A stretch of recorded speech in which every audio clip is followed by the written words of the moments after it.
जो मंडी parliamentary constituency है उसकी सांसद जो है वो सीने तारिका है कंगना रनौत जी है ना सर। और बड़ी सुर्खियों में और विवादों में वो रहती है, चाहे वो फिल्मी लाइन में थी या चाहे राजनीति में आ गई।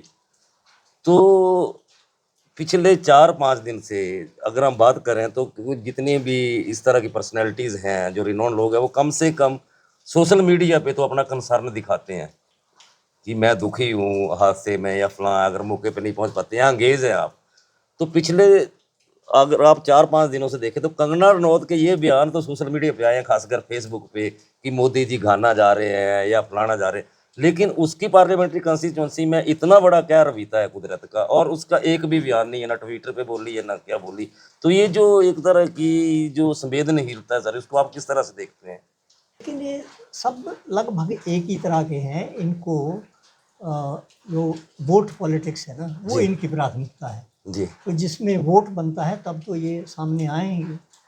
और बहुत सारे लोग तो ऐसे भी हैं जो इस गंभीर हालात में उतने जागरूक भी नहीं है, खुद खुद भी नौसिखिए हैं, उनको पता भी नहीं है। तो अगर आप बन गए हैं तो भाई पहले सीखिए आप।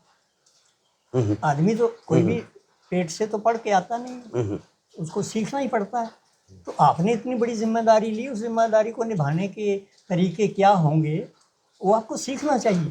लेकिन आप तो हमने छोटे मोटे गिमिक्स में फंसे रहते हैं, तो क्या बोल सकते हैं। अभी हम पर्यटन को रोजगार का बड़ा साधन बना रहे हैं जी हमारे अभी मुख्यमंत्री जी कह रहे हैं वे कांगड़ा को पर्यटन का हब बनाएंगे। हाँ, और हमने 5 करोड़ साल में यात्री यहाँ लाने हैं। उसके लिए इंफ्रास्ट्रक्चर बनाना है, सुविधाएं बनानी है। लेकिन उनको पहले एक चीज़ समझनी चाहिए कि भैया तुम सारे साधन यहाँ खड़े करो, 5 स्टार बना लो जी तो यहाँ कमरा खरीदने नहीं आता कोई। यहाँ जो आता है पर्यटक, वो तो कुदरत को देखने आता है, यहाँ का मौसम खरीदने आता है। मौसम खरीदने आता है, बिल्कुल। हम यहाँ की कुदरत की खूबसूरती और मौसम को बेच रहे हैं, कमरे नहीं बेच रहे। कमरे उनके पास बतेरे हैं नीचे, और एयर कंडीशनर भी हैं। तो ये समझना पड़ेगा कि जो बिकने वाली चीज़ है उसको तो हम नष्ट कर रहे हैं गलत विकास से। तो हमें यहाँ के मौसम को, यहाँ की प्रकृति को बचाना है ना। 5 करोड़ लोग आए यहाँ, अगर आपने यहाँ धूल धुआं जमा कर दिया, कौन आएगा यहाँ? कोई नहीं आएगा, धुआं खाने नहीं आएगा।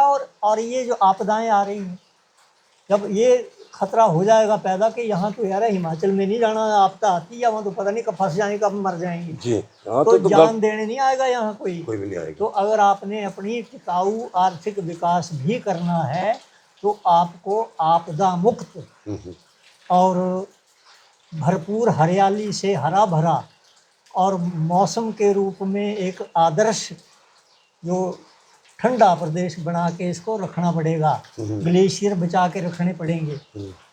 मेरे साथ आज हैं कुलभूषण उपमन्यु जी। कुलभूषण उपमन्यु जी एक ऐसा नाम है जो हिमालयी क्षेत्र, हिमालयी राज्य हैं, उसमें विकास कैसे हो, उसका विकास का मॉडल कैसा हो, एक लगभग आधी सदी से उस चीज़ की वकालत करते आ रहे हैं। आप हिमालय बचाओ अभियान जो है उसके फाउंडर हैं। सर, मैं सबसे पहले जानना चाह रहा हूँ, पिछले 3-4 दिनों से जिस तरह की तस्वीरें आ रही हैं, जिस तरह के वीडियोस आ रहे हैं, खासकर मंडी एरिया के, अभी पूरी तरह से मानसून आया भी नहीं है, शुरुआत है, और इतना क्या ये हमारा पहाड़ी क्षेत्र देख रहा है, तो आप इसको किस तरह से लेते हैं सर? देखिए विनोद जी, हमारी इतनी उम्र हो गई तो ये मेरा ख्याल में पहला ऐसा मौका है कि इतने बड़े पैमाने पर पहाड़ी इस क्षेत्र में तबाही हुई है। इक्का दुक्का ऐसी घटनाएं होती थी, बादल फटने की घटनाएं सालों में कभी एक बार कहीं पूरे हिमाचल में एक आध घटना हो गई सर। अब पिछले 2-3 सालों से ऐसी स्थिति बनी है कि शुरुआती बरसात में ही बादल फटना शुरू हो जाते हैं और चंबा से लेकर सिरमौर तक जो है इस साल बादल फटे हैं। जो पहले था कि जो बाहरी हिमालय है, आउटर हिमालय, उसी में ऐसी घटनाएं ज़्यादातर होती थी जी। लेकिन अब तो इनर हिमालय तक ये घटनाएं पहुंची हैं जी। तो जो ये ग्लोबल वार्मिंग के चलते जलवायु परिवर्तन की बात हो रही है सर, लगता है कि जो हमारे योजनाकार हैं उसको उस गंभीरता से ले नहीं रहे हैं, क्योंकि इसमें कोई दो राय नहीं कि ये सब जलवायु परिवर्तन का ही ये एक कारण है, जिस वजह से इतनी भयानक जो है वो वर्षा हो रही है। तो ग्लोबल वार्मिंग से हुआ ये है कि जो समुद्र की सतह है उस पर गर्मी ज़्यादा पड़ने से जो बुखारात हैं, जो बादल हैं, वो ज़्यादा बनते हैं, अच्छा जी। ज़्यादा बन रहे हैं। और फिर मानसून में जो बारिश की मात्रा है वो ज़्यादा हो रही है उसी के कारण। सर। लेकिन उसमें एक चीज़ और हुई है कि ये जो बादल फटने का क्रम है वो एक सीमा से ज़्यादा पानी 1 घंटे में पड़ जाए तो उसे बादल फटना हम बोलते हैं कहते हैं। जी। तो ऐसी तब होता है जब वो कंसंट्रेशन होती है, एक जगह बादल जी। कंसंट्रेट हो जाते हैं। तो ये घटनाएं अजीब हैं कि इतनी जगह कंसंट्रेटेड जो बादल हुए और ऐसी भारी बारिश हुई। अब वो 1 जुलाई की रात जो घटना हुई है बगस्याड़, झंझेड़ी और थुनाग के एरिया में, इवन अपना ये जो करसोग का एरिया है वहाँ पे भी इस तरह की करसोग में चीजें। भी हुआ है। हाँ। तो वो बड़ी हैरानी की बात है कि जो बादल फटना है वो एक पॉइंट पे होता था, अब इतने सारी जगहों में वहाँ 10 से ज़्यादा जगहों पे बादल फटे हैं उसी 20 किलोमीटर के दायरे के अंदर। इतना गड़बड़ क्या हुआ है उसको समझना पड़ेगा, कोई ना कोई तो कारण है। सर हमारे यहाँ पे जल विद्युत दोहन के लिए बड़े बड़े डैम बनाए गए हैं इस पहाड़ी क्षेत्र में, उस वहाँ पे सड़कें पहुँचाई गई है। इसके अलावा जो 4 लेन है वो हमारे गांव तक पहुँचने लगे हैं, उसकी वजह से बहुत सी कटिंग हुई है, बहुत से पेड़ हम देखते हैं। और आपने देखा होगा कि ये जो अभी जो ताज़ा जो घटनाक्रम हुआ और उसमें इतनी लकड़ी बह के आ गई, जो आपने वीडियो जो वायरल हुए, तो कहीं ये जो कारण है वनों का जरूर से ज़्यादा कटना, भूमि का जरूर से ज़्यादा कटान या पानी को एक जगह रोक देना, फिर ब्लास्टिंग टनल्स को लेके हुई है, तो ये इनको भी कहीं ना कहीं इस कारणों में गिना जा सकता है। देखिए वो कारण तो है ही, क्योंकि जब एक जगह इतनी ज़ोरदार भारी बारिश हो रही है और अगर वहाँ किसी किस्म की भी हलचल निर्माण कार्यों की वजह से हुई होगी तो वो मलबा जो है वो, क्योंकि मलबा जो ठिकाने लगाने का काम है उसमें भी बड़ी हेरा फेरी होती है जी। डंपिंग साइट्स को लेके जो बात है, डंपिंग है, डंपिंग साइट बनाए जाते हैं, डंपिंग के लिए बजट प्रिस्क्राइब्ड होता है, लेकिन वो डंपिंग मनमाने जगह से होती है, वहाँ तक पहुँचता कोई नहीं है, उसमें पैसा बचा के वो बचाया जाता है। तो वो एक तरह का भ्रष्टाचार तो उसके पीछे एक कारण है ही जी। लेकिन यहाँ जो घटना हुई है इस बार वो उसमें ऐसे भी इलाके शामिल हैं जहाँ कोई निर्माण कार्य हुआ नहीं है। ओके। और घने जंगल हैं, वहाँ जंगलों में भी कोई ऐसा कटान हुआ नहीं है, क्योंकि हमारे साथी हैं गुमान सिंह जी, उनके एक तो वहीं नज़दीक के रहने वाले हैं वो, और वहाँ उनके कुछ संपर्क हैं जिनसे फ़ोन पे भी उनकी बात हुई कि ये झंझेड़ी और ये इसके आसपास के कुछ ऐसे गांव हैं जहाँ कोई निर्माण कार्य भी हुआ नहीं है, फिर भी वो तबाही हुई है, बादल फटे हैं वहाँ तो पे। उसमें एक तो मुझे बात ये लगती है कि बहुत ही भारी बारिश हुई, जी। वहीं क्यों हुई और हर साल ही क्यों हो रही है, तो उसके पीछे एक कारण मुझे ये लगता है जी। कि ये जो हम क्लीन एनर्जी की बात कर रहे हैं ना जी। हाइड्रो पावर को, जी। ये उतनी क्लीन नहीं है। ओके। क्योंकि इसमें जो ऑर्गेनिक मैटर है वो बाढ़ के साथ आता है और बांध के पानी जो झील है उसमें वो नीचे बैठ जाता है, ठीक है। और जो नीचे बैठा हुआ ऑर्गेनिक मैटर है वो बिना ऑक्सीजन के धीरे धीरे सड़ता है। ओके। तो ये कहा जाता है कि जब कोई भी ऑर्गेनिक मैटर बिना ऑक्सीजन के सड़ेगा तो वो मीथेन पैदा करता है, मीथेन। और ग्रीन हाउस इफेक्ट के लिए मीथेन कार्बन डाइऑक्साइड से भी कई गुना 6 से 8 गुना ज़्यादा इम्पेक्ट करती है। ओके। तो मुझे ये लगता है कि कई ये जो नीचे के बांध हैं, जैसे पंडोह है, जैसे लारजी है, कुछ इनका भी इम्पैक्ट हो सकता है कि उस एरिया में बार बार ये पिछले साल भी, उससे पिछले साल भी, और ये एक तो वो जो ग्लेशियर लेक का भी खतरा है, जो पिछले साल का घटना हुई थी, जी। इसमें छोटी ग्लेशियर लेक के फटने का भी खतरा जी। महसूस हुआ था। जी। तो ये सारी चीज़ें मिलकर जो हैं वो तबाही का कारण बन रही हैं। लेकिन हमारे जो ये लगातार मांग रही है कि आप हिमालय में कोई भी विकास का काम करते हैं, उसको ऐसे सावधानी से करिए कि एक तो उसमें जो ग्लोबल वार्मिंग के इफ़ेक्ट हैं वो यहाँ लोकल लेवल पर ना बढ़ें, क्योंकि ग्लोबल वार्मिंग का कुछ काम तो ऐसा है जो अंतर्राष्ट्रीय और राष्ट्रीय स्तर पे जिसका नियंत्रण हो सकता है। लेकिन कोई भी जो इम्पैक्ट है, जो चीन गड़बड़ करेगा तो भारत में भी उसका इम्पैक्ट आएगा। हमारे मैदानों में कुछ धुआं छोड़ने वाले काम बढ़ेंगे, बिजली पैदा करने का जो तरीका हमारा है, इसमें हम ज़्यादातर तो थर्मल पावर से बिजली बना रहे हैं। हालांकि हिंदुस्तान में अभी सोलर पावर और ये क्लीन एनर्जी के ऊपर काम हुआ है, लेकिन अभी भी 70% बिजली हमारी थर्मल पावर से बन रही है। तो ग्लोबल वार्मिंग का वो एक बड़ा कारक है। लेकिन उसमें एक चीज़ देखने वाली ये है कि जो राष्ट्रीय स्तर पर जितना टेम्परेचर बढ़ा है, उसके मुकाबले हिमालय में 1 डिग्री ज़्यादा टेम्परेचर बढ़ा है। तो हिमालय में तो ऐसी कोई और काम तो हो नहीं रहे हैं कि यहाँ तो कोई थर्मल पावर वो भी नहीं है। पीछे ये कोशिश हुई थी कुछ साल पहले कि कैप्टिव पावर के लिए यहाँ बद्दी बरूटी वाला इसमें थर्मल पावर की इजाज़त दी जाए। ओके। लेकिन उस वक्त हम लोगों ने उसका विरोध किया था और तत्कालीन जो मुख्यमंत्री थे हमारे राजा वीरभद्र सिंह जी, तो उन्होंने उस पर ध्यान दिया था, वो बंद करवाए थे वो थर्मल पावर।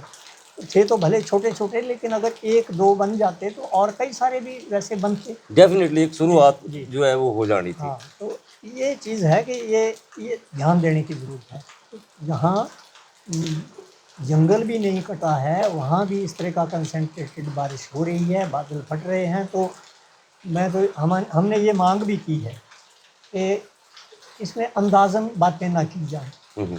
इसमें जो मीटेरोलॉजिकल सर्वे के लोग हैं और जियोलॉजिकल सर्वे के लोग हैं, वो इकट्ठा होके ऐसा टीम बनाकर वहाँ रिसर्च करें कि एक तो अगर उस इलाके का जियोलॉजिकल स्ट्रक्चर बड़ा नाजुक है, तब भी थोड़े झटके से भी वो भूस्खलन का शिकार हो जाएगा। और दूसरा ये है कि मीटेरोलॉजिकल ऐसे कारण क्या बन गए हैं जिसकी वजह से कि ये तबाही हो रही है उसी इलाके में 3 सालों से।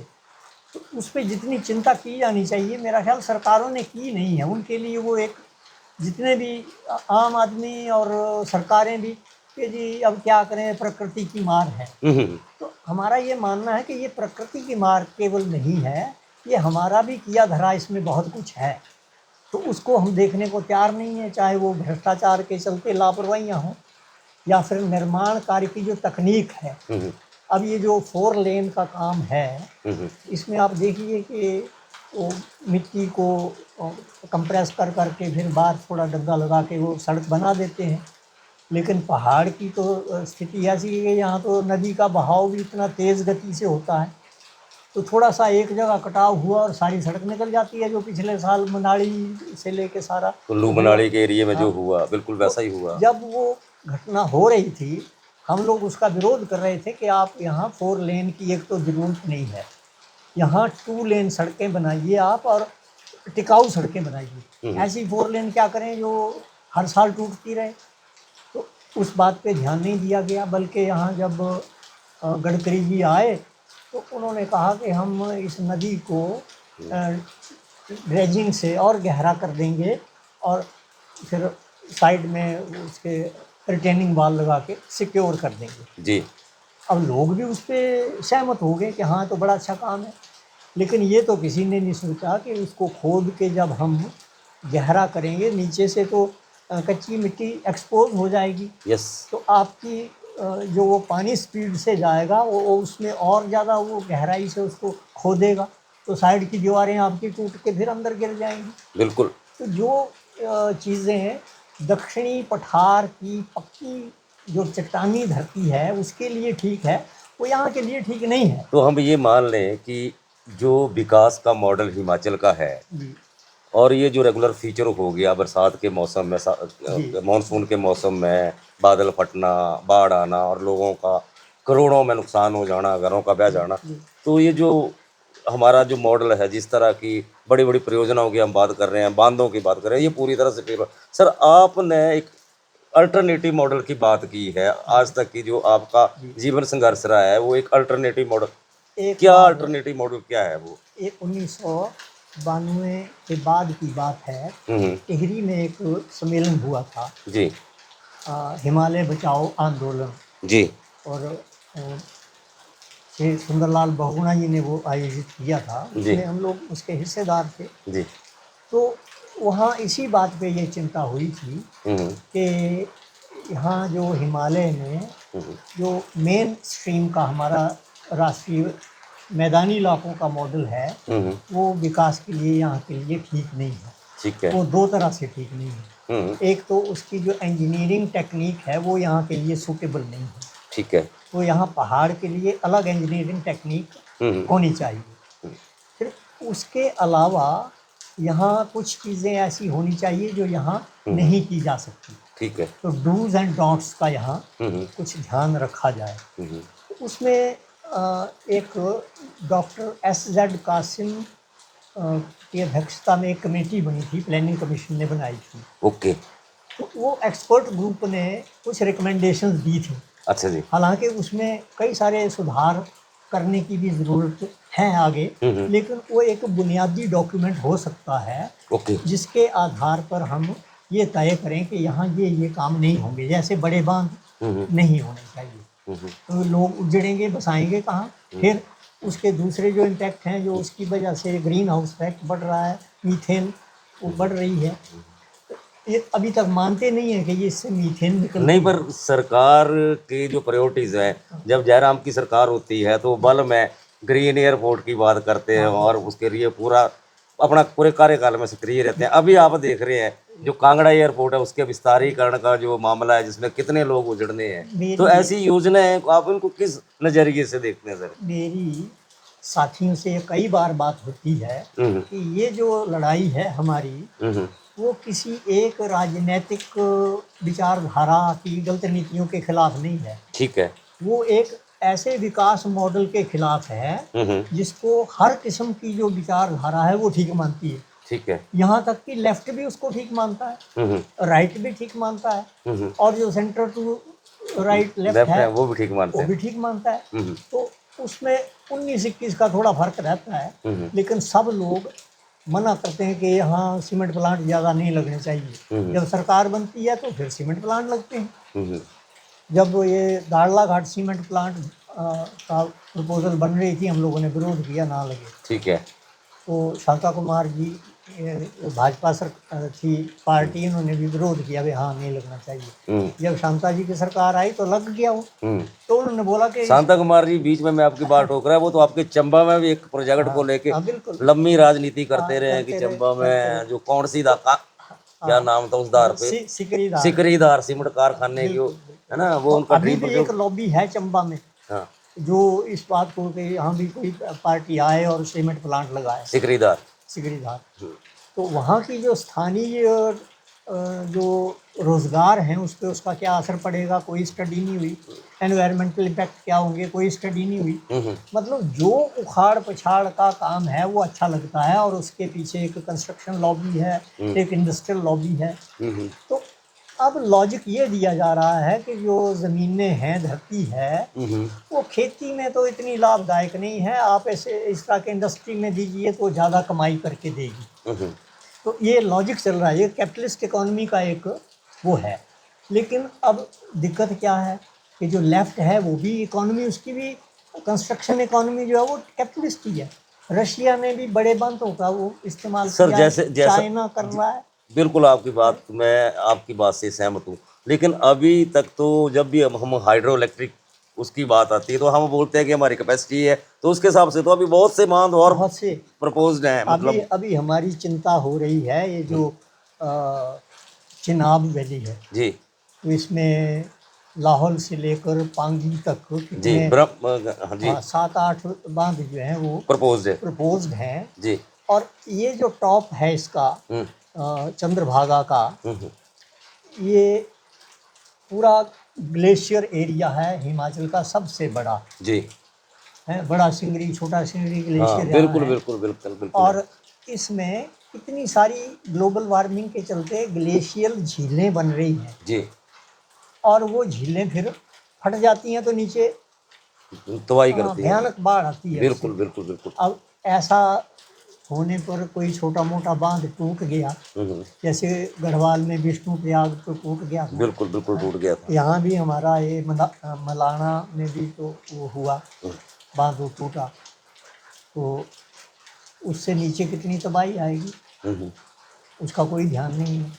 और जब अगर ये मीथेन वाली जो बात है, जी इसको साइंटिफिक तौर पर तो कहा जा रहा है, लेकिन अगर शक है तो और एसेस किया जाए कि उसकी वॉल्यूम क्या होता है, उसके नहीं क्या सर, से। इसी ये जो मिथेन की बात, तो जब आप हम बात कर रहे तो मेरे दिमाग में एक चीज़ आ रही थी। जब हमने आईआईटी मंडी को ज़मीन दी, एक बहुत बड़ा चंक दिया ज़मीन का, देश का एक राष्ट्रीय संस्थान बनाने के लिए, तो हमें उस टाइम पे, चूंकि मैं मंडी में था, तो हमें ये बताया गया था कि ये जो आईआईटी बन रही है, इसमें सबसे जो प्रायोरिटी पे काम होंगे कि लोकल जो प्रॉब्लम्स हैं उसके लिए टेक्निक डेवलप की जाए, कि सबसे ज़्यादा काम हो हिमाचल के लिए की जो जिंदगी है उसको आसान करने के लिए करेगी। आप देखते हैं बादल फटते हैं, बाढ़ आती हैं, अचानक रात को बाढ़ आ गई। जो हमारा अलार्मिंग प्रोग्राम था, हमारा जो ये जो हम मौसम को लेके भविष्यवाणी करते हैं, या हम अलार्म कर दें 2-4 घंटे पहले या इस तरह का, तो हम मतलब इतनी चीजें करने के बावजूद भी आईआईटी मंडी ने ऐसा तो कुछ नहीं बनाया। तो सफल हुए नहीं है कुछ भी इस तरह का, कोई चीज़ ऐसी रिलायबल सामने नहीं आई। एक वो भूस्खलन के लिए कोई सेंसर बनाया नहीं, पर वो भी तो नहीं चले ना, वो भी तो वहीं रह गया, वो प्रोटोटाइप तक ही रह गया, वो आगे नहीं आई। या एक उन्होंने वो बनाया था, ये जो पाइन नीडल्स हैं उसकी ब्रिक्स बनाने का, लेकिन वो कहीं ना कहीं रास्ते में रह गई, वो टेक्नोलॉजी उनकी पॉपुलराइज हो ही नहीं पाई। तो ये इसके पीछे कारण यही है ना कि जो ड्राइवर है ना हमारे विकास नीति का, वो इंडस्ट्री है, ओके। और बड़ा कंस्ट्रक्शन जो लॉबी है वो है उसके पीछे। अब बहुत ज़्यादा तोड़ फोड़ होगी तो ज़्यादा डोजर बनेंगे, ज़्यादा जेसीबी बनेंगे तो बिकेंगे, तो एक वो इंडस्ट्री चलेगी। जी जी जी। और दूसरी तरफ फिर ठेकेदारी चलेगी बड़े पैमाने की। मतलब वही बात है कि जैसे गांव तक शराब का ठेका ले आओ हाँ और फिर नशा निवारण प्रोग्राम चलाओ, हाँ बिल्कुल। सारा बैलेंस हो जाता है। बीमार करो हाँ, उसमें भी कमाओ, फिर इलाज करो उसमें उसमें भी भी कमाओ। कमाओ। तो ये एक जो मॉडल है ना, इसमें बड़ा गड़बड़ है। अच्छा सर, एक मैं थोड़ा सा आपसे समझना चाह रहा हूँ, आप चूंकि लंबे समय से आपकी नेताओं से आमना सामना होता रहा है, टकराते रहे हैं, है ना, और जो आपकी पॉलिटिक्स रही है, जो कॉमन आदमी की पॉलिटिक्स रही है, कॉमन इशू जो हिमालय के हैं, हिमाचल के, उनको लेके आपका लगभग 3-4 सरकारों में तो हमने आपको टकराते देखा हुआ है अपने इशूज पे। मैं ये जानना चाह रहा हूँ कि इस तरह की जो प्राकृतिक आपदाएं आती हैं, तो जो हमारे प्रतिनिधि हैं, हमारे जो एमएलए हैं, या जो भी वहाँ का रिप्रेजेंटेटिव होता है जिस एरिया में, उसका मेजर काम क्या होता है सर?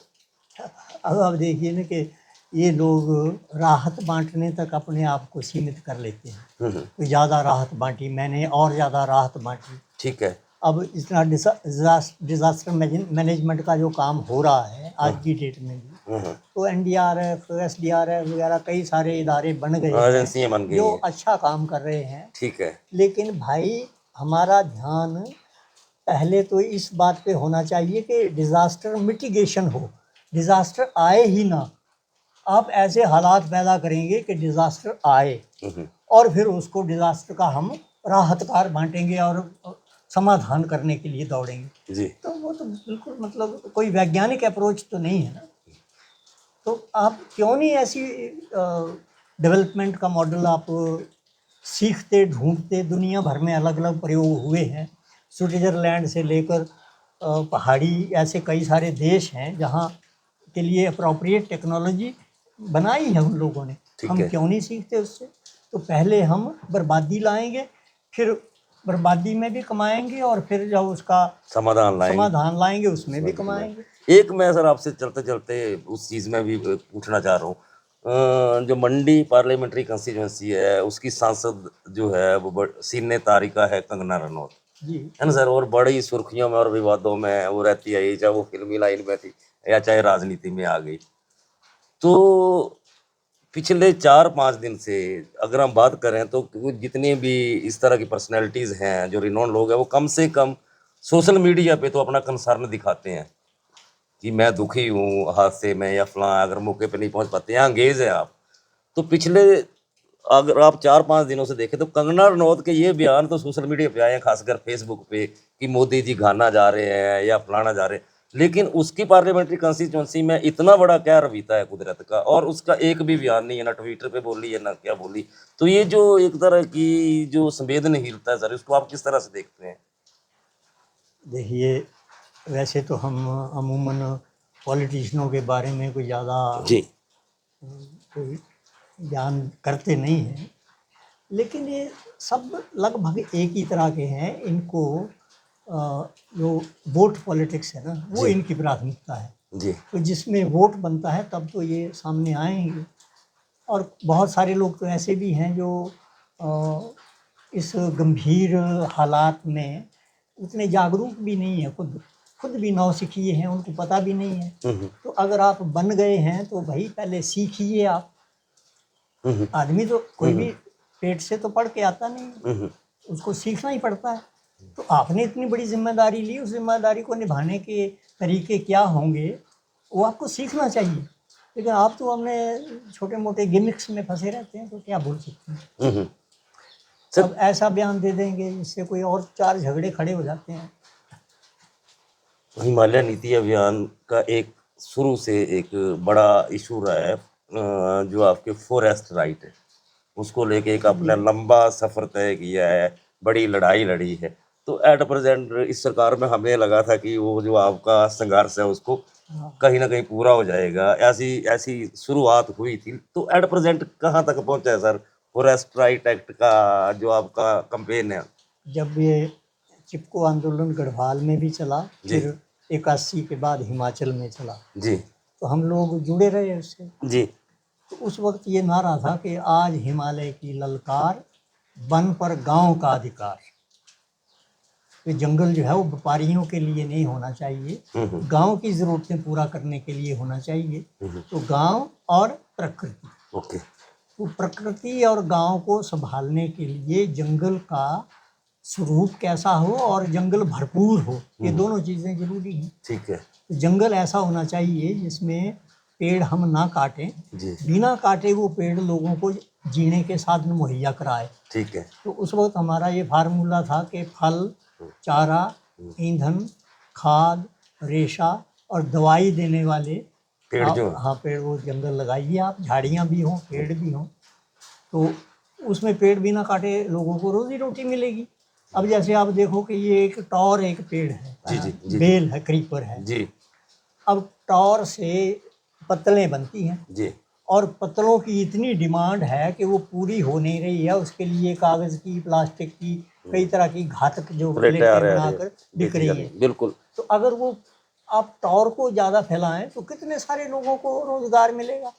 आज गांव में हम देखते हैं कि जो गांव का सबसे गरीब आदमी है उसको आड़े टाइम में रोटी देने वाला काम है ये, वही पत्तलें लगाते हैं।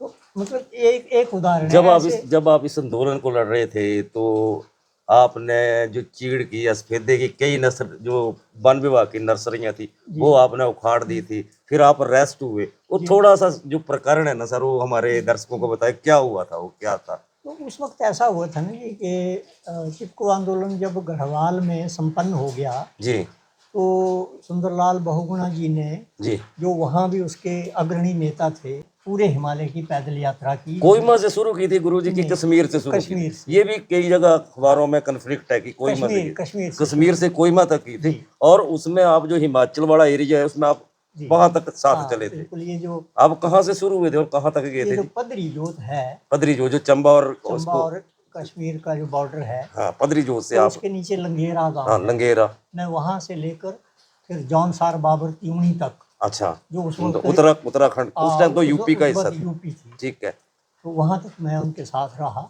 जी।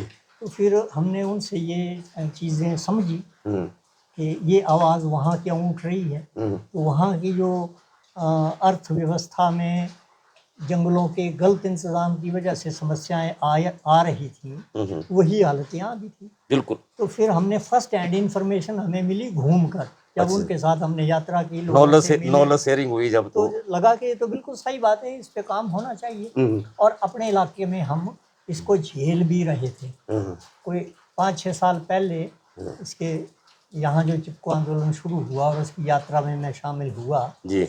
उससे 5-6 साल पहले गरनोटा में एक चीड़ के वन रोपण का हम लोग विरोध कर चुके थे। वो थोड़ा सा ये बता दूं कि जिस जगह का आप नाम ले रहे हैं चंबा के जी। बटियात क्षेत्र का जी, एक गांव है ना हाँ, गरनोटा। भटियात क्षेत्र में। हाँ तो उस वक्त हमारे साथी थे प्रधान अच्छा जगदीश जी, अच्छा जी। तो हम लोगों ने मिलकर वहाँ चीड़ रोपण का विरोध किया था। ठीक है जी। और जब इतना बड़ा आंदोलन राष्ट्रीय स्तर पे सामने आया तो हम उससे जुड़ ठीक है तो हमने आवाज़ उठाई कि भाई ये सफ़ेदा चीड़ लगाना बंद करो। उस वक्त यही चीज़ें लगती थी। लोगों की ज़रूरत के जो जंगल थे उनको काटा जाता था, जंगलात वाले काटते थे, कोयला बना के बेचते थे, या फिर गर्डलिंग करके, गर्डलिंग होता है कि उसके छाल उतार देंगे, ठीक है, चारों तरफ से पौधा सूख जाएगा, तो देसी पौधा सूख गया, उसके नीचे सफ़ेदा लगा दिया, चीड़ लगा दी। ठीक है। तो हमने ये विरोध किया कि भाई तुम जो बना बनाया जंगल है उसको नष्ट कर रहे हो और व्यापारी का जंगल तैयार कर रहे हो, किसान का जंगल नष्ट कर रहे हो। तो ये झगड़ा शुरू हुआ। हमने बोला कि इसको बंद करो, माने नहीं। फिर हमने अपनी नर्सरियां लगाई और जहाँ ये प्लांटेशन करते थे वो हमने चीड़ सफेदे के पौधे उखाड़े और उसमें अपने देसी पौधे लगाए। ठीक है। लोगों की ज़रूरत वाले। ठीक है। फिर उस पर भी माने नहीं तो हमने फिर एक सब तहसील में, सिउता सब तहसील में, उस टाइम सब तहसील जी, ठीक है, अब तो तहसील है, हाँ, तो उसमें हमने इनकी जितनी नर्सरियां थी वन विभाग की उन पर कब्जा कर लिया। ठीक है। और ये वहाँ कब से कौन से साल की बात है? ये 83-84 अच्छा और 88 तक ये चलता रहा। अच्छा तो बड़ा झटका जो हुआ वो 83 में हुआ। अच्छा।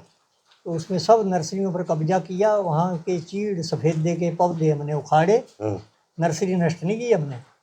तो उसमें जो ट्यूबें बनाई थी प्लास्टिक की, उसमें हमने लोगों की ज़रूरत वाले बीज दिए। ठीक है। बीज हमने इकट्ठा किए थे और इनको सूचना दी वन विभाग को कि हमने सही बीज लगा दिए हैं, वो नर्सरी आप तैयार करो, चीड़ सफ़ेदा नहीं लगना। अच्छा।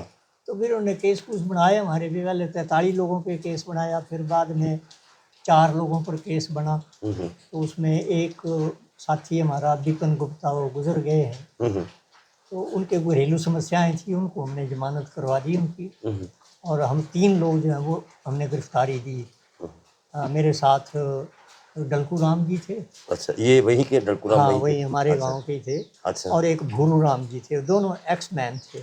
अच्छा। हाँ जी। एक तो डलकू राम जी तो राजा के टाइम के सिपाही थे। अच्छा। और भूरू राम जी तो मेरे क्लास फेलो थे, आर्मी में रिटायर हुए थे। अच्छा। तो फिर गिरफ्तार रहे, हमने जमानत से मना कर दिया, तो 2 महीने चंबा जेल में रहे हम। अच्छा जी। बाद में सरकार ने फिर कुछ केस वापस सुनवाई की, केस वापस लिया। अच्छा।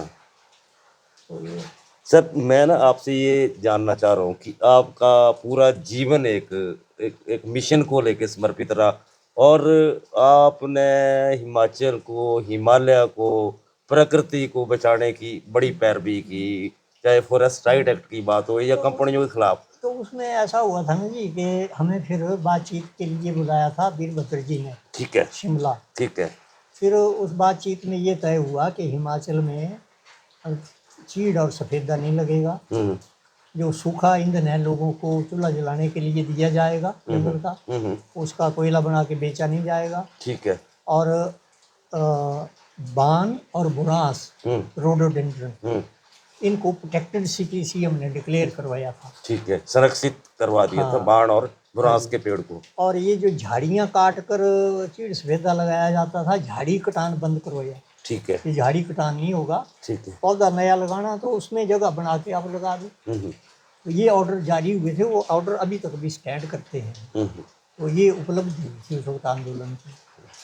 पर मैं मेरा सवाल ये था सर कि एक पूरा जीवन आपने समर्पित किया इन इश्यूज को लेके, इस जो जिंदगी की ढलान है ये, जब आप दोते पोतों बाड़े हुए आप दोते, है ना, तो और आप नई पीढ़ी को भी देख रहे हैं कि पर्यावरण की बात हो या उसको लेके सेंसिटिविटी की बात हम कर रहे हैं, तो आपको क्या लगता है कि जो जो आपने एक मिशन लिया था उसको ट्रांसफॉर्म कर पाए अगले बड़ी पीढ़ी को, या नई जो पीढ़ी है वो इस तरफ मानने को तैयार है पर्यावरण की बात करने को लेके? विनोद जी, एक बात मैं आपको बताऊं जिससे कुछ आत्मसंतुष्टि भी होती है, जी। वो ये है कि जब वो आंदोलन शुरू हुआ था तो पर्यावरण नामक शब्द जो था वो लोगों में था ही नहीं, पता ही नहीं था कि पर्यावरण क्या होता है, वो कौन सी चिड़िया गई। और फिर यहाँ हिमाचल में ये बात होती थी जब हम जगह जगह नुक्कड़ सभाएं करते, मीटिंगें करते कि पेड़ नहीं कटेंगे, इनका व्यापार नहीं होगा, सरकार कैसे चलेगी। इसको एकमात्र आमदनी का बड़ा साधन माना जाता था। ठीक है। तो इसलिए उस वक्त मैं समझता हूँ कि ये इस बात की समझ बिल्कुल भी नहीं थी। उस आंदोलन के बाद से और फिर शिक्षा में भी ये हमने मांग की थी कि इसको सिलेबस में जोड़ा जाए, तो ये शिक्षा में भी अब आया है। ठीक है। बच्चों को पर्यावरण के बारे में जानकारी है, आम आदमी भी इस चीज़ को समझता है, इसका हिमायती बना है आज की डेट में। लेकिन उसके मुकाबले में जो विकास का जो मॉडल है वो उल्टी दिशा में ही जा रहा है और ज़्यादा भयानक होता जा रहा है, क्योंकि बड़ी मशीनरियाँ बन गई, बड़ा पैसा आ गया और एक्सेसिबिलिटी भी बढ़ रही है। तो जहाँ कहीं पहले बिना पहुँच के उखाड़ पिछाड़ कम होती थी, वहाँ भी अब होने लगी। तो एक तरफ से पॉजिटिव हुआ, जंगल को लेके पॉजिटिव हुआ है, अब सरकार की नीति भी बदली है, अब मिक्स्ड फॉरेस्ट जो है लगाए जा रहे हैं। लेकिन जो विकास का मॉडल है उसमें सुधार नहीं आया है। वो जो लालच को लेकर जो एक लालच ड्रिवन मॉडल है ना, उसको हमें छोड़ना पड़ेगा और देखना पड़ेगा कि कुछ चीज़ें ऐसी हैं जो यहाँ पहाड़ में नहीं होंगी भाई। यहाँ सड़क बनेगी तो कट एंड फिल से बनेगी। ठीक है। 4 लेन की जरूरत नहीं है, 2 लेन बनाओ लेकिन वो पूरा साल चले। इंडस्ट्री यहाँ ऐसी लगे जो रेड लिस्ट वाली इंडस्ट्री है, यहाँ नहीं लगनी चाहिए। ठीक है। तो जो यहाँ के उत्पाद हैं सेब वगैरह, जिसके उनके प्रोसेसिंग के आधार पर इंडस्ट्री लगे, ये चीज़ें देखनी पड़ेंगी और उसमें कुछ नुकसान भी होगा लेकिन एक बड़ा फ़ायदा होगा। वो बड़ा फ़ायदा ये है कि ज़िंदगी सुरक्षित तो रहेगी। अभी हम पर्यटन को रोज़गार का बड़ा साधन बना रहे हैं जी। हमारे अभी मुख्यमंत्री जी कह रहे हैं वे कांगड़ा को पर्यटन का हब बनाएंगे। हाँ। और हमने 5 करोड़ साल में यात्री यहाँ लाने हैं। उसके लिए इंफ्रास्ट्रक्चर बनाना है, सुविधाएं बनानी है।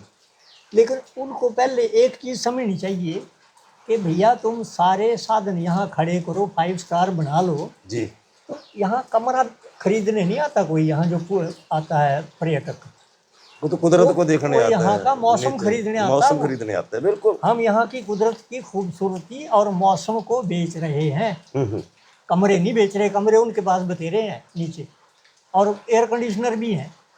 तो ये समझना पड़ेगा कि जो बिकने वाली चीज़ है उसको तो हम नष्ट कर रहे हैं गलत विकास से। तो हमें यहाँ के मौसम को, यहाँ की प्रकृति को बचाना है ना। 5 करोड़ लोग आए यहाँ, अगर आपने यहाँ धूल धुआं जमा कर दिया कौन आएगा यहाँ? कोई नहीं आएगा, धुआं खाने नहीं आएगा। और ये जो आपदाएं आ रही हैं, जब ये खतरा हो जाएगा पैदा कि यहाँ तो यार हिमाचल में नहीं जाना, आपदा आती है वहाँ तो पता नहीं कब फंस जाएंगे कब मर जाएंगे जी। तो जान देने नहीं आएगा यहाँ कोई भी नहीं आएगा। तो अगर आपने अपनी टिकाऊ आर्थिक विकास भी करना है तो आपको आपदा मुक्त और भरपूर हरियाली से हरा भरा और मौसम के रूप में एक आदर्श जो ठंडा प्रदेश बना के इसको रखना पड़ेगा। ग्लेशियर बचा के रखने पड़ेंगे। अब ग्लेशियर तो आपके पिघल जाएंगे, आपने अगर अब चिनाब घाटी में भी इतने सारे डैम बना दिए तो आपका बड़ा और छोटा शिंगरी ग्लेशियर खतरे में है, समझ लो। और झीलें अगर फटने लग गई, ग्लेशियर की जो झीलें बन रही हैं, तो ये आपकी बाढ़ें जो आती हैं वो उससे कई गुना बड़ी आएंगी। जैसे सतलुज में 90 के दशक में पारछू वाला जो कांड हुआ था, वैसा कांड हर दिन होगा बरसात में यहाँ। माननीय मुख्यमंत्री जी से आपका कहना है कुछ इस मामले में, जो सारा बिल्कुल बिल्कुल क्या बिल्कुल। बोलना चाह रहे हैं आप? मैं उनको यही कहना चाह रहा हूँ कि आपका ये जो मॉडल है, ये पर्यटन राज्य बनाना है, उसका हम समर्थन करते हैं। ठीक है। लेकिन पर्यटन राज्य टिकाऊ बने, हमेशा पर्यटन राज्य बचा रहे, वो कैसे बनेगा? उसके लिए आप हिमाचल के लिए जो विकल्पिक विकास मॉडल है उसकी वकालत कीजिए केंद्र में भी। नहीं तो ये कोई ड्राफ्ट है आपके पास जो आप अल्टरनेटिव बिल्कुल मॉडल की बात बिल्कुल करते है, हैं? बिल्कुल है। ये जो मैंने आपसे बात करी ना कि जो SZ कासिम कमेटी की जो रिपोर्ट है, वो तो पुराने इसके प्लानिंग कमीशन के रिकॉर्ड में ही मौजूद होगी। उस वक्त मुख्यमंत्री शांता कुमार जी थे, उनका भी उसमें इंटरव्यू है, उस रिपोर्ट में छपा हुआ। ओके। तो उन्होंने भी वहाँ तो उसमें पॉजिटिव बातें कही हुई हैं, लेकिन वो पॉजिटिव बातें बातों तक ना रहे ना, इम्प्लीमेंट होनी चाहिए। तो उसमें उत्तराखंड के भी लोगों के, आंदोलनकारियों के वो पक्ष हैं, एक्सपर्ट ओपिनियंस हैं, उसको आधार माना जाए। उसके बाद फिर आज के हालात में और भी कई चैलेंजेस नए खड़े हुए हैं, उसमें और क्या जोड़ा जाना चाहिए, उस पर एक ड्राफ्ट बने पूरा सेंट्रल लेवल पे। उसके लिए उत्तराखंड और हिमाचल को तो इकट्ठे लड़ना चाहिए, बल्कि J&K को भी, क्योंकि ये जो पश्चिमी हिमालय के 3 राज्य हैं, ये इस वक्त सबसे ज़्यादा ये खतरे में हैं पर्यावरण की दृष्टि से। ओके। और ये फ्रेजाइल भी ज़्यादा है। तो वही देखो सारी इसका जो एक रिसर्च हुई थी अपने नेपाल में। अच्छा जी। वहाँ डॉक्टर S जोधा करके थे। ओके। उन्होंने हिमालय के बारे में ये कहा कि हिमालय की 6 विशेषताएं हैं। अच्छा जी। उनको ध्यान में रखकर आप डेवलपमेंट मॉडल बनाइए। ओके। तो एक तो इनएक्सेसिबल है, ये आवागमन मुश्किल है। ठीक है। फिर मार्जिनल है, हाशिए पर तो है ही, यहाँ की मिट्टी उथली है, कम है, कमज़ोर है। और यहाँ के लोग भी गरीबी में रहे हैं, हाशिए पर रहे हैं। यहाँ का मौसम भी हाशिए पर है, क्योंकि इसमें ज़रा सी भी आप वो करो तो गड़बड़ हो जाती है एकदम। जी जी। ये चीज़ें।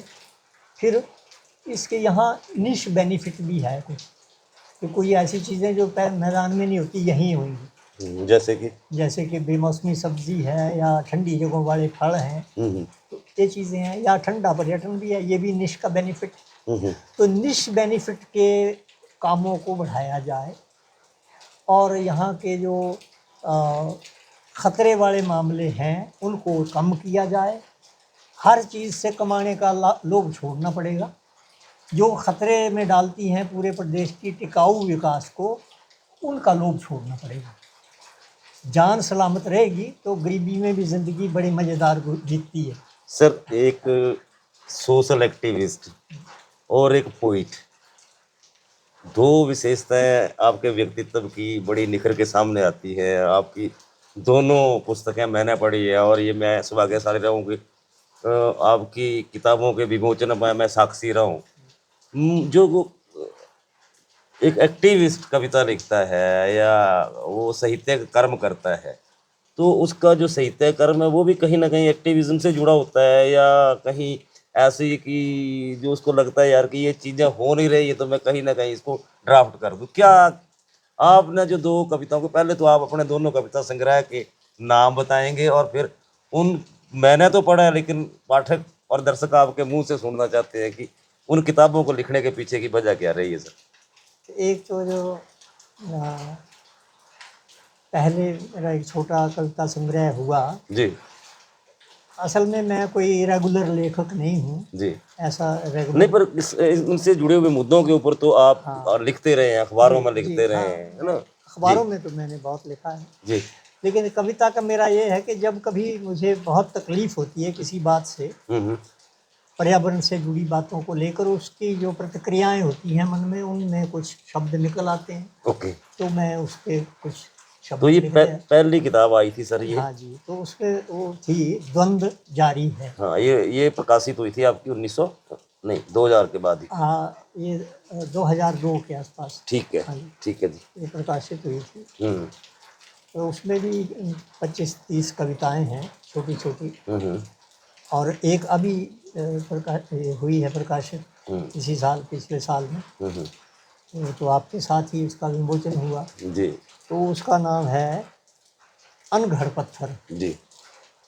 तो उसमें भी छोटी छोटी कुछ कविताएं हैं, जिसमें ज़्यादातर जो है मैंने प्रकृति से जुड़े जो चिंताएं हैं उस पर लिखा है। फिर जो ये पशुपालन, हमारे गाय की जो दुर्दशा हो रही दुर्दशा है हो रही है, उसके ऊपर कविताएं इस आपकी? पे 2-3 कविताएं मैंने लिखी हैं। जी और विकास का जो ये गलत मॉडल है, जिसमें हर कुछ बिकने के लिए है, उस पे भी एक कविता लिखी है। तो इस तरह से मेरा अब आखिरी क्वेश्चन है, बड़ा समय हमने आपसे लिया क्योंकि आप एक लंबा सफर करके आए हैं पालमपुर से, अभी गए थे और वापस आए हैं। चूंकि आप एक रसूखदार राजनीतिक घराने से संबंध रखते थे, आप पढ़े लिखे थे उस समय पे और आपको सरकारी नौकरी भी मिल रही थी, इसके बावजूद आपने जो सोशल एक्टिविज्म है उसको चुना। इसके पीछे क्या शक्ति थी? कौन ऐसे लोग थे जिन्होंने आपको सोशल एक्टिविज्म के लिए प्रेरित किया सर? असल में मैं जब पढ़ रहा था जी धर्मशाला कॉलेज में, जी। उसी वक्त मेरा ये तय हो गया था कि मैं नौकरी नहीं करूँगा। ओके। तो उसके पीछे एक तो मेरे दिल में एक आज़ादी के प्रति बड़ा मोह था। तो मुझे नौकरी लगता था भाई ये गुलामी का काम है, नहीं करना। और खेती मुझे लगता था आज़ाद काम, उसमें कमाई तो कम है, आज़ादी ज़्यादा है। आज़ादी ज़्यादा है। भी जब मर्जी होगी करेंगे, नहीं होगा नहीं करेंगे। कोई भी आएगा तो बाउंड्री के अंदर पूछे बिना आ नहीं सकता। जी जी जी। तो एक तरह से वो लगता था कि उसमें स्वराज है। अच्छा सर। तो ये मेरा मोह था उस वक्त। उस ठीक वक्त है। मेरी इतनी ही समझ थी। ठीक है। फिर मैंने गांधी जी को पढ़ा, ओके। तो उससे प्रेरित हुआ। विवेकानंद को पढ़ा, अच्छा जी। उससे प्रेरित हुआ। फिर मैंने देखा कि कुछ ऐसा छोटा मोटा व्यवसाय करें। तो मैंने एग्रीकल्चरल प्रोसेसिंग यूनिट लगाया, छोटा सा एक। जी। धान कुटाई और ये मशीन लगाई आपने? हाँ, मशीन में वो करेंगे, तो थोड़ा खेती ये कर लेंगे। थ्रेसिंग मशीन लगाई? हाँ, जी और कोई 2 बीघे का छोटा सा बगीचा लगा लिया। जी कोई सब्जी का काम करने लगा। जी 3-4 गायें रख ली। जी तो उससे मैंने ज़िंदगी चलाई और आज़ादी में जी रहा। जी और फिर उसके बाद फिर जब ये जेपी मूवमेंट चला, जी। तो ग्राम स्वराज का वो जो विचार था उसको लेके हम लोग सक्रिय हुए। ओके। उस टाइम क्या एज थी जब ये जेपी मूवमेंट चला था आपकी? हाँ, तो मैं उस वक्त तो बिल्कुल जवान था, यंग थे? 23 साल का यंग ओके था। Okay okay. तो फिर जेपी मूवमेंट के बाद भी हम ये काम करते रहे ग्राम स्वराज के उसमें। किसान मेले लगाते थे, लोगों की चीज़ें मेलों में बेचनी, जो लोकल प्रोड्यूस है, जी जी जी दस्तकारी की, खेती की। जी। और फिर कुछ लोगों से चंदा इकट्ठा किया, तो लोगों को, दस्तकारों को टूल खरीदने के लिए कभी दे दिया, कभी कच्चे माल के लिए अच्छा 1000-2000 इकट्ठा करके दे दिया। जी। तो ऐसे ऐसे ऐसे ही काम चलते थे। हमने ज़िंदगी में कभी फंडिंग नहीं ली, ना सरकार से, जी ना कोई ऐसे बड़ी संस्थाओं से, कंपनियों से, या कोई ऐसा नहीं। जो मित्र लोग थोड़ी मदद करते थे, मिलजुल कर वैसे ही काम किया। आज तक भी वैसे ही काम किया हमने, फंडिंग से काम नहीं किया। फिर उसके बाद 1981 में मैं बहुगुणा से जुड़ गया। फिर तो इसी एक ही काम पर ध्यान दिया आज तक। तो हमने कुलभूषण मन्यु जी के साथ बात की और इस बात में 3-4 बड़े सीरियस कंसर्न या बड़े पॉइंट्स सामने आए। एक तो ये है कि ये जो क्लाइमेट चेंज की हम बात कर रहे हैं उसमें मैदानों के इलाके, हिमालय का टेम्परेचर 1 डिग्री ज़्यादा क्यों बढ़ा है, ये एक बड़ा चिंता का विषय है। इस पर शोध होना चाहिए, इसके कारणों की खोज होना चाहिए। दूसरा आपने एक बात की है, मीथेन बढ़ रही है, जो हमारे यहाँ पे कुछ ऐसी चीज़ें बह के आ रही हैं बांधों से निकल। और वो मीथेन जो है क्लाइमेट चेंज का एक बड़ा कारण बन रही है। तो हमें इस तरफ भी सोचना पड़ेगा, या इस तरफ भी हमें एक रिसर्च करनी होगी कि क्या ये जो बिजली परियोजनाओं के लिए बांध बन रहे हैं, कहीं हमारे हिमाचल के लिए खतरा तो नहीं है?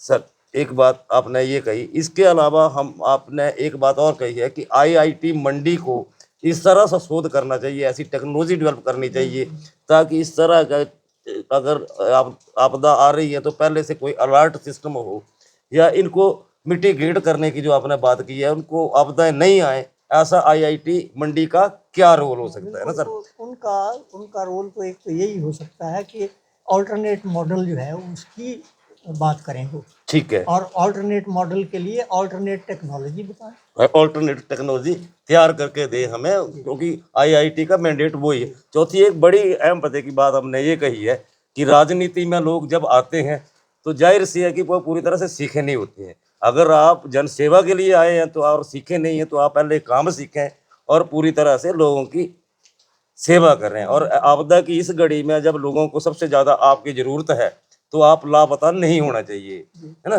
सर? आपने हमें समय दिया, आपका बड़ा बड़ा धन्यवाद जी। फिर इन मुद्दों पे बात करते रहेंगे। ठीक है सर, थैंक यू।